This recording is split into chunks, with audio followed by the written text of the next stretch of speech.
जैसा कि आप सभी जानते हैं कि चुनावी माहौल है और सरगर्मियां तेज है, क्योंकि बीजेपी हो, कांग्रेस हो या फिर अन्य कोई भी पार्टी हो, एक दूसरे पर हमलावर ही नजर आती है। प्रधानमंत्री नरेंद्र मोदी के एक के बाद एक दौरे जारी हैं। कहीं ना कहीं वो सभा को संबोधित कर रहे हैं और अपने संबोधन में कांग्रेस को आड़े हाथों ले रहे हैं। उनका ये मानना है कि कांग्रेस अगर सत्ता में आती है तो वो भारत को बेच खाएगी, और ये कहीं ना कहीं सही भी है। हम देख सकते हैं कि प्रधानमंत्री नरेंद्र मोदी ने भारत देश के लिए ऐसा बहुत कुछ किया है जो शायद आज कोई भी नहीं कर सकता, और शायद प्रधानमंत्री नरेंद्र मोदी की बराबरी और उन्हें टक्कर देने वाला आज इस भारत देश में कोई नहीं है।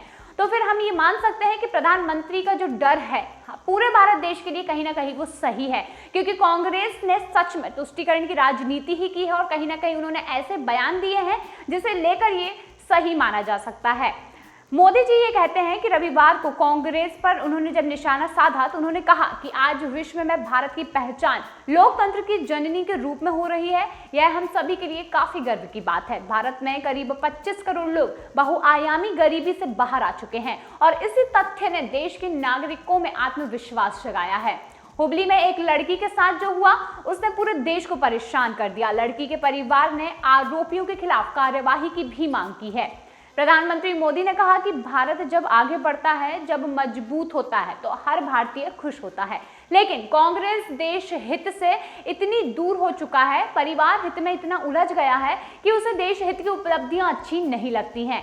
कर्नाटक में पीएम ने यह कहा कि राहुल गांधी बोलते हैं कि राजा महाराजा लोगों से जमीनें छीन लेते हैं, और यह कहकर कांग्रेस के शहजादे ने छत्रपति शिवाजी और कित्तूर रानी चेन्नम्मा को अपमानित किया है। प्रधानमंत्री यही नहीं रुकते हैं, बल्कि कहते हैं कि कांग्रेस के शहजादे का ये बयान ध्रुवीकरण और तुष्टीकरण की राजनीति है। आज भी उनका योगदान और देशभक्ति हमें प्रभावित करती है। क्या शहजादे मैसूर महाराज के योगदान को जानते हैं? कांग्रेस सरकार तुष्टीकरण को प्राथमिकता देती है और उनके लिए नेहा जैसी बेटियों की जान का कोई भी मूल्य नहीं है और उन्हें केवल अपने वोट बैंक की चिंता है। जब बेंगलुरु के एक कैफे में बम विस्फोट हुआ तो कांग्रेस ने इसे गंभीरता से नहीं लिया था। कांग्रेस को औरंगजेब के अत्याचार याद नहीं आते जिसने सैकड़ों मंदिर तोड़ दिए। पीएम कहते हैं कि कांग्रेस आपकी संपत्ति को अपने पसंदीदा वोट बैंक में बांटने की बात करती है। क्या आप अपनी मेहनत की कमाई किसी को देना चाहेंगे? क्या आप कांग्रेस को अपने मंगलसूत्र हड़पने देंगे? नहीं। क्या कोई पंजा आपकी संपत्ति लूट सकता है? प्रधानमंत्री कहते हैं कि देश की महिलाओं, किसानों, युवाओं और गरीबों को सशक्त बनाने के लिए काम कर रहे हैं, और दूसरी ओर कांग्रेस आपकी संपत्ति, आपकी सोने, आपका स्त्री धन, मंगलसूत्र और ना जाने क्या क्या एक्सरे कराने की योजना बना रही है। कांग्रेस का लक्ष्य आपके घरों पर छापे मारना और आपके अधिकारों पर और संपत्तियों को छीनना है। देश में राजनीतिक सरगर्मियां चरम पर पहुंच चुकी हैं। लोकसभा चुनाव के दूसरे चरण के तहत वोट डाले जा चुके हैं। सत्तारूढ़ बीजेपी और विपक्षी पार्टी कांग्रेस पर और एक दूसरे पर लगातार निशाना साध रही है, और इसी बीच बीजेपी पर ध्रुवीकरण के विपक्ष के आरोपों पर प्रधानमंत्री नरेंद्र मोदी ने दो टूक जवाब दिया है। पीएम कहते हैं कि धर्म के आधार पर आरक्षण देने के लिए कांग्रेस ने कानून लाकर संविधान का उल्लंघन किया है। क्या ये बताना ध्रुवीकरण नहीं है? वहीं एक इंटरव्यू के दौरान प्रधानमंत्री नरेंद्र मोदी पूर्व पीएम मनमोहन सिंह को लेकर दिए गए अपने बयानों पर कायम रहे कि मनमोहन सिंह ने कहा था कि देश के संसाधनों पर पहला हक मुसलमानों का है। मोदी ने यह कहा था कि वह यूनिफॉर्म सिविल कोड यानी कि यूसीसी को लागू करने के बीजेपी की प्रतिबद्धता पर अडिग हैं, और उन्होंने खुद कहा कि ये साफ है कि मुसलमानों के लिए अलग अलग कानून बनाना समाज के लिए घातक है। हम ऐसा राष्ट्र नहीं बना सकते और ना ही हम बन सकते हैं जहां संविधान की मदद से एक समुदाय तरक्की करे जबकि अन्य समुदाय तुष्टीकरण की वजह से भंवर में ही फंसा रह जाए। हम भारत में यूसीसी को लागू करने को लेकर काफी ज्यादा प्रयास करेंगे। पीएम मोदी यही नहीं रुकते हैं, बल्कि लगातार वो बीजेपी को लेकर यानी कि कांग्रेस पर जमकर हमलावर होते हैं। बताते चलें कि पीएम मोदी लगातार तीसरी बार जीतकर केंद्र में सरकार बनाने पर विश्वास जताते हुए कहते हैं कि हमारा लक्ष्य है कि हमें 400 से ज्यादा सीटें जीतनी हैं, ताकि इससे अनुसूचित जाति, अनुसूचित जनजाति और ओबीसी का आरक्षण और उनके अधिकार छीनकर अपने वोट बैंक को देने के विपक्षी दलों के मंसूबों को नाकाम किया जा सके।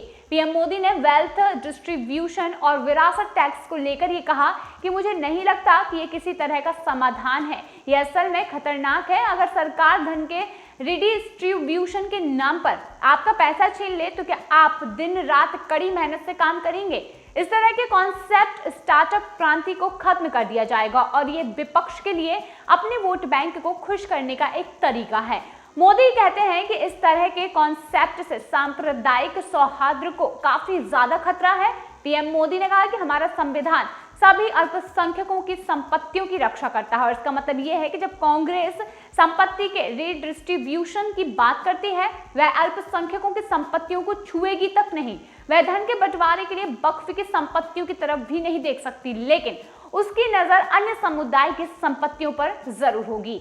मोदी जी ने राहुल गांधी के कांग्रेस के सत्ता में आने के बाद लोगों की संपत्तियों का सर्वे कराने के बयान पर भी निशाना साधा है। जैसा कि आप सभी जानते हैं कि बीते दिनों राहुल गांधी ने अपने एक बयान में ये कहा था कि अगर जो सरकार में आएगी तो उसके बाद ही सभी का जो धन है उसका सर्वे कराया जाएगा, यानी कि जो संपत्ति है उसका सर्वे कराया जाएगा और उसका 55% लोगों में बांटा जाएगा और सर्वे कराने के बाद सारी संपत्ति का जायजा लिया जाएगा, जिसके बाद से मोदी अब लगातार कांग्रेस पर हमलावर है। मोदी कहते हैं कि इसे नक्सली विचारधारा बताते हुए और उसे हर घर में छापेमारी करने की बात कही है। बीजेपी को प्रचंड बहुमत मिलने पर संविधान बदलने के विपक्ष के आरोपों पर पीएम मोदी ने खुद कहा कि यह अजीब विडंबना है कि जिन लोगों ने सबसे अधिक बार संविधान को बदला वे कह रहे हैं कि हम संविधान बदलेंगे, लेकिन इस तरह के सवाल पूछने से पहले आपको मेरे ट्रैक रिकॉर्ड पर गौर करना चाहिए और उसके बाद ही आपको यह समझना चाहिए कि आपके लिए कौन सही है और कौन गलत।